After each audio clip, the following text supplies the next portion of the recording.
মসজিদে নববীর ফজিলত, মসজিদে নববীতে যদি 1 ওয়াক্ত সালাত আদায় করি আমরা, তাহলে অন্য জায়গায় 1000 ওয়াক্ত সালাত আদায় করার সমান নেকি পাওয়া যাবে। আমরা সবাই জানি এর চাইতে বেশি নেকি পাওয়া যায় শুধুমাত্র মসজিদুল হারামে। রাসূল সাল্লাল্লাহু আলাইহি ওয়াসাল্লাম হাদিসের মধ্যে বলেছেন, লা তুসাদ্দুর রিহালু ইল্লা ইলা সালাসাতি মাসাজিদ, ভ্রমণ করা যায় না 3টা মসজিদ ছাড়া অন্য কোনো মসজিদের উদ্দেশ্যে। কথা বললেন, ভ্রমণ করা যায় না 3টা মসজিদ ছাড়া অন্য কোনো মসজিদের উদ্দেশ্যে। আপনি কোনো একটা বড় মসজিদ, সেখানে নেকির উদ্দেশ্যে ভ্রমণ করবেন না, এটা নিষিদ্ধ। সেখানে কয়েকদিন যে থাকবেন, বরকত নেওয়ার নিয়ত আছে, না, এটা নিষিদ্ধ, যেতে পারবেন না। তো মসজিদে আপনি যেতে পারবেন না, আবার মাজারে যাবেন কিভাবে? হ্যাঁ, শাহজালালের মাজারে আপনি যান কি সেখানে ইমানকে বিক্রি করার জন্য?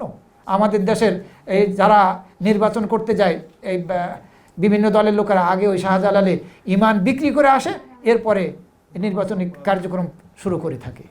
নাউজুবিল্লাহ মিন যালিক। সাহায্য চাইতে যায়, বরকত চাইতে যায়, আর এগুলি শিরক।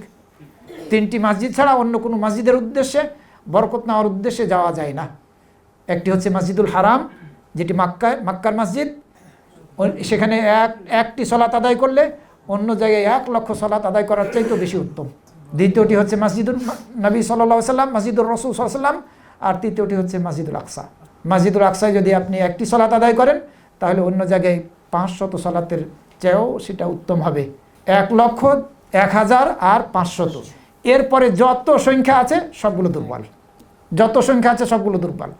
এই 25,000, 50,000, 10,000 ইত্যাদি সবগুলো দুর্বল, গ্রহণযোগ্য না।